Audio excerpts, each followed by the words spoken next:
పెడతావా అక్క? ఎందుకు? నువ్వు కూర్చుంటే కుర్చీ ఇరుగుతుందనో? అయినా ఇరగకపోతే ఏం చేస్తుంది ఇరుగ తిన్నాక?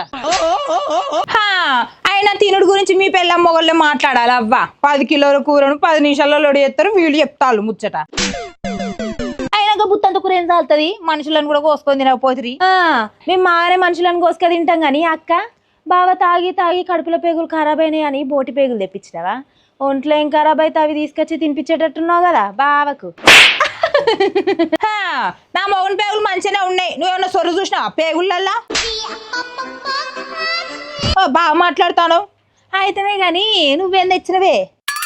అర్రే, నీకు తలకాయ లేదని తలకాయే, మోకాలు నొప్పులు నేను కాళ్ళు తెచ్చుకున్నావు. మరి మీ మొగునికి పైల్స్ అయినాయి కదా, టైల్స్ గిట్ల వేపిస్తావా? తెలిసిన వాళ్ళు ఉన్నారు, బండల షాపులు చూపిస్తా. నా మొగునికి టైల్స్ వేపిస్తా, నీ మొహం మీద ఉన్న గుంతలకు సిమెంట్ ప్లాస్టింగ్ వేపిస్తా. సరేనా అక్క? మాట్లాడనా మేస్త్రిని? మేస్త్రి ఏందే మేస్త్రి? ఇంకోసారి నా జోలికి వచ్చినావు అనుకో, నీ ఒళ్ళంతా ఇస్త్రీ చేపిస్తా నేను. అబ్బా, ఎప్పుడు పెట్టినావక్క ఇస్త్రీ డబ్బా? నాకు చెప్పవా? అబ్బా గిడ చేపియవా?